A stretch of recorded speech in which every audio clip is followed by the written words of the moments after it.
In today's video, I'm going to teach you how to sync Outlook calendar with Teams. When Outlook and Teams are in sync, your meetings stay consistent in both places and every invite can include a ready-to-use join link, which saves time and prevents double booking.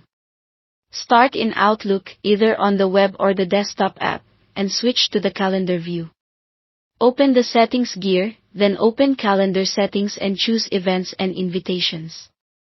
Here, turn on Add Online Meeting to all meetings, and make sure Microsoft Teams is selected as the provider.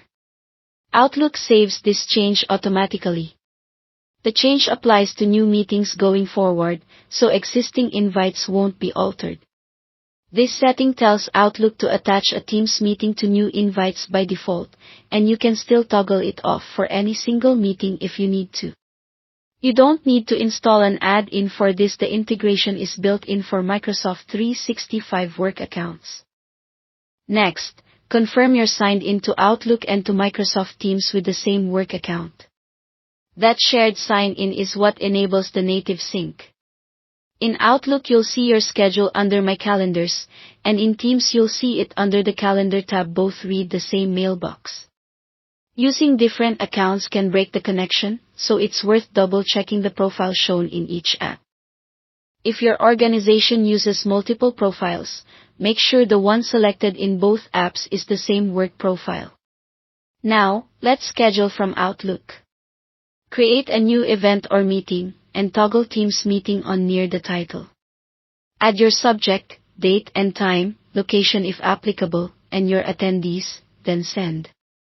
Outlook automatically inserts the Teams join information into the body of the invite. If you don't see the toggle, your administrator may have restricted that option.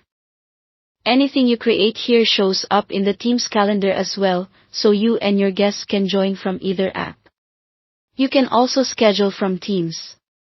In Teams, open Calendar on the left, select New Meeting, fill in the details, and save. Within moments, the meeting appears in your Outlook calendar, complete with the same title, attendees, and join link. This two-way sync keeps everything aligned, no matter where you start. To verify the connection, stay in Teams and check the Calendar tab. You should see your Outlook events displayed alongside your Teams meetings as long as you're using the same account. All-day events and recurring meetings appear here too, so you can confirm everything is in one place. And that's it. Thanks for watching.